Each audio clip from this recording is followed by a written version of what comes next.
Hello traders, Rich here, and here's a quick but detailed update on AUDUSD. As usual, if you like video analysis, let me know in the comments or simply leave a like. So let's get started.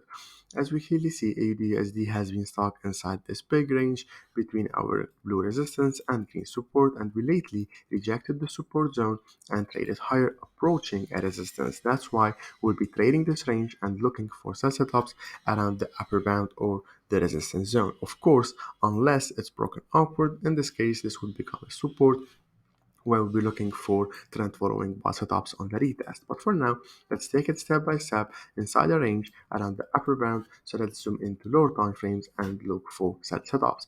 If you zoom into H1 time frame, after rejecting this lower bound, the bulls took over and we have been making higher lows and higher highs, right? So while waiting for the bear to take over, even though we are approaching a resistance, we don't sell blindly because price can still dive inside it or even break it upward, right? While waiting for extra confirmation by a break below the previous major low. So we need a momentum candle close below it. I usually make it in purple and I highlight it just like this as our trigger. In this case, when the sell is activated, the stop loss would be just above the previous major high, and we target a 1 to 2 risk to reward ratio to have an edge over the market from a risk management perspective.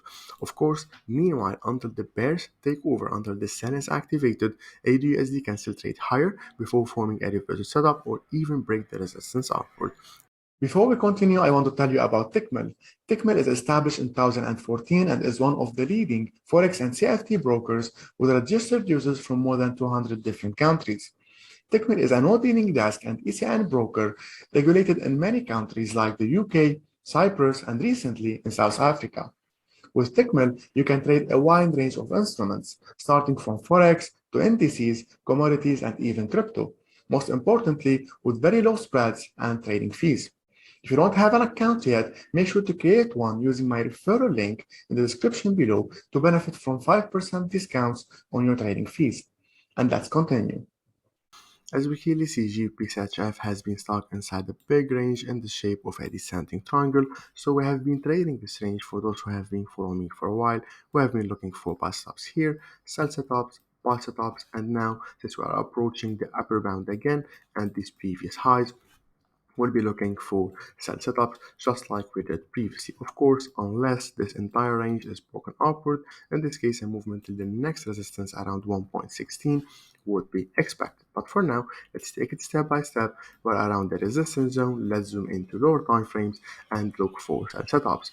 On H4, we got this rising channel engulfing the latest impulse movement, and we are currently also approaching the upper bound, which is giving more strength to our resistance zone. If you zoom into H1 time frame, we can see that that's our previous low. As you noticed previously, when the high is broken, the boost took over. When the low is broken, the base took over, high, broken, and so on. So I'm following the same logic. If a break below this low, then we'll be expecting the bears to take over. However, for this particular case, since we have these two major lows from H4 time frame, we have this trend line that might hold it back. That's why we need price to reach 1R or our trade to reach 1R before reaching this trend line to move our stop loss to break even. Meanwhile, we can still trade higher, form a new swing low like this before breaking them. In this case, we can go for a sell without worrying about anything holding it back. That's it for now. Wishing you the best, and I'll see you hopefully on the next one.